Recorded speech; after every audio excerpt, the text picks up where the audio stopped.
Hello, everyone. It's Stephen Whiteside here from theuptrend.com with your morning market outlook for Tuesday, August 25th, 2026. We took a day off, and a lot of things have happened in that time period. And of course, over the weekend, we heard about Trump's new tariffs. And last year, if you were with us, I was calling them the tariffs of stupidity. And I think I might have said total stupidity at that time, but here we are. The Wall Street Journal's caught up with me. The dumbest trade war revisited. And yes, it is the dumbest trade war. I couldn't have imagined a Republican president so enthusiastic to raise taxes on his citizens, but that is what they have done. If you get our weekend presentation, I've mentioned many times over the last year or so that we're on the verge of World War III, and it could certainly happen if things get out of hand, and more people are talking about that possibility as tensions continue to spread around the world. And of course, cutting off oil supplies to countries is not a good way to make friends and influence people. Now, we're still dealing with the things that happened in the 50s, whether it's Cuba or Iran. And you know what? If the U.S. just had have apologized at that time for what they did, we probably wouldn't have been still dealing with a communist government in Cuba and a religious government in Iran. Those probably wouldn't have happened, but the U.S. is not very good at apologizing when they destroy a country. Now, in the pre-market this morning, stock index futures are up across the board.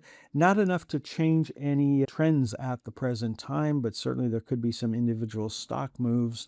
We don't have any major economic numbers coming out in the pre-market this morning. We do have some interesting numbers later in the day. We've got consumer confidence and new home sales coming out at 10 o'clock. They may shift part of the market, but I don't think they could shift all of the market unless they're incredibly bizarre numbers.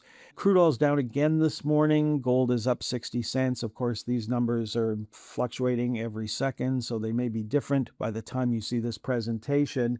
The USO was down yesterday. It's down again in the pre-market, of course, and still not enough to generate a sell signal. That is also true for gasoline. Gasoline made a new high on Friday, put in a bearish reversal day, and we came down on Monday. So it's still basically stuck to the 125 level. 125.15 was the high yesterday, so we are going to open lower this morning. We'll have to see how we close, of course. Natural gas on a buy signal right now. Really, it's playing in its own little world, and we don't expect it to escape from that anytime soon. Now, a lot of people are talking about the U.S. Strategic Petroleum Reserve at 40, 50-year lows, and some people are speculating that the U.S. could run out of this strategic reserve any day now.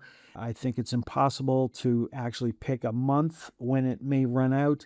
I don't think it's going to run out this week or next week or the week after that, but a lot of people are talking about the exact day when it's going to run out.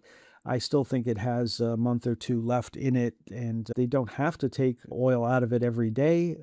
Who knows what they're doing with it, but again, I think to speculate that it's going to run out this week is probably not a good thing to speculate about. And of course, if it was going to run out this week, I think crude oil futures would be going in a different direction. Now, the VIX is elevated at the moment. It's on a buy signal for the S&P 500. The NASDAQ trading in the channel at the moment, and then there's the Russell trading above the channel. So a little bit of tension in the option market right now, and we see that in the stock index futures. Looking at the Canadian market, and yesterday it was materials was the big winner. Healthcare, not really an important sector at all. And then if you look down at the bottom, we had the energy sector was down nearly 1%. So those are a couple of the big sectors. And then, of course, financials were up ever so slightly yesterday. So there's the iShares for the TSX 60, still on a sell signal here. They came down last week because of financials, which are still on a sell signal. We've got a couple of banks reporting this morning, and the initial reports are pretty positive, but we'll have to see how the market treats those stocks. There's the Vanguard Canada ETF, did not generate a sell signal last week, as financials don't have as big a weighting in this index as they do in the TSX 60. There's gold stocks continuing to move higher on Monday, dancing above the 62.50 level there. 68.75 is our next target. If we go back in time, you can see that 68.75 is certainly a doable target. We were up past that level back in February, so we still have some room to go to the upside before we possibly hit resistance from the February high. Now, financials were up yesterday, no big deal there, no major change after making a new low. Banks closed slightly lower yesterday, making a new low for this move. And then looking at the energy sector, we had a pullback yesterday, so we got up to the 28.91 level. Hopefully you locked in some profits up there. Now we're seeing how far we can come back down. Looking at the U.S. market, the big winner yesterday was consumer staples, followed by financials, and then down at the bottom we had technology and energy were the big losers on the day. So there's the S&P 500 on a sell signal, the Nasdaq making a new low yesterday, and then the Russell 2000 on a sell signal as well. At consumer staples, big winner yesterday. It's probably not a sector most of you will trade, but there it is. And then we had utilities higher after making a new low, certainly did not close above the previous day's high. Financials back on a buy signal as of Monday's close. Technology stocks were down on the day.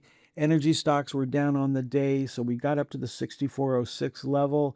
If we look at the weekly chart here, we can see that we did trade above the 6250, but we were still stuck to it, so have not been able to break away from the 6250 level yet. If we can, then 68.75 would be our next target to the upside. Semiconductors down yesterday, so still on a sell signal. NVIDIA had a big down day yesterday, and I think the market was expecting some support here at the bottom of this gap at the 212.50 level.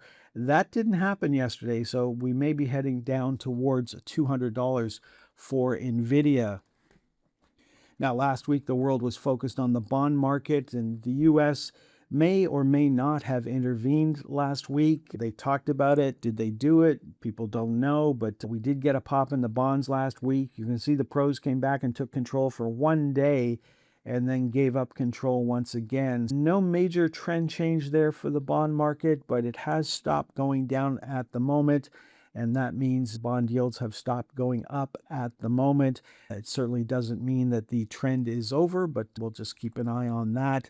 There is the TLT on a buy signal right now, and the pros have not taken control, but they're getting pretty close to it. And there's the XBB in Toronto trading up and sitting right on the edge of a new buy signal as of Monday's close. Looking at the world of currencies, the US dollar index was up yesterday. The euro was down, the Canadian dollar, and then the euro pulled back yesterday as well. The euro got up to the 117 level, so if you're trading the euro, hopefully you locked in some profits up there. Both the Canadian dollar and the euro moved up to the 200-day moving average, and as both of them got stuck to it, both traded above that level but did not break away from it. And then looking at the Japanese yen, we moved up to the 200-day moving average. That was resistance, pulled back. And now the Japanese yen is trying to find support at the 50-day moving average at this time. Okay, folks, that is all for this morning's presentation. So far, we're expecting to see a higher open on the stock index futures, but not enough to change the market's direction. And of course, we're looking at crude oil coming down in the pre-market this morning, and that may not help the Canadian market on Tuesday. Have a great day. Next time you'll hear my voice is on Wednesday morning. Thanks for tuning in until the very end of today's stock market timing educational video.